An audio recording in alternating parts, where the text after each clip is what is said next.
सांप जिसमें जहर नहीं है और उसके काट लिए के जाने के बाद अगर हम उसे जहरीले सांप के तौर पर पहचान करते हैं तो नतीजा झाड़ फूक को खाद पानी, अर्थात लोग झाड़ फूक पे विश्वास करने लगते हैं। देखिए किस तरह से इसने काटा है।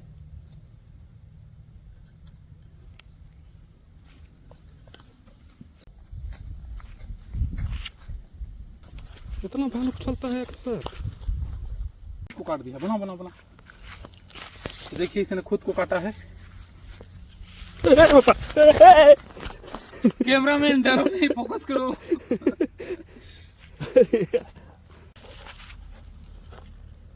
ये देखिए, ये है चिकेट किलबेक, पानी वाला सांप।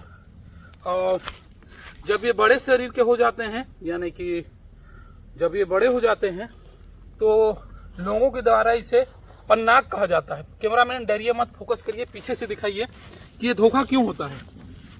जस्ट मेरे पीछे आइए, अभी ये दिखा देगा कि इसे पन्नाग क्यों कहा जाता है। क्योंकि ये ऊपर का भाग को ये भी लगभग चौड़ा करते हैं नाक की तरह, और इसके काटने के बाद दर्द होता है क्योंकि दांत बड़े हो चुके होते हैं, और मांसाहारी और लगातार पानी में रहने की वजह से इन्फेक्शन का खतरा तो होता ही है।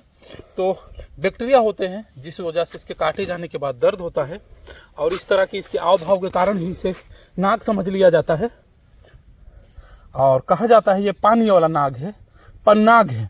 अब आप खुद ही बताइए, ऐसे सांप जिनमें जहर नहीं होता है उन्हें हम जहरीले सांप के तौर पर पहचान करें और उनके काटे जाने के बाद झाड़ फूक कराएं तो स्वाभाविक सी बात है किसी के भी मन में यही आएगा कि सर्पदंश में झाड़ फूक से मरीज की जान बचाई जा सकती है।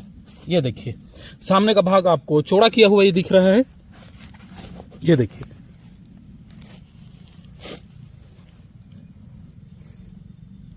ठीक है, हो गया कितना सा? जा बेटा जा। देखिए इसका चाल थोड़ा बिल्कुल जुदा होता है, और सामने के भाग को इस तरह चौड़े किए जाने के कारण ही देखिए इसका चाल को, ये अपने आप को खतरनाक दिखाना चाहता है, नाक के भांति दिखाना चाहता है। और इसमें भी ये कामयाब भी रहा कि लोगों के द्वारा इसे नाग ही समझा जाने लगा। अब स्पष्ट है इसकी चलने के तरीके को भी देखिए, आगे के पोर्शन को ये नाक के भांति उठा के जा रहा है, तो जिससे कंफ्यूजन बिल्कुल भी स्वाभाविक है।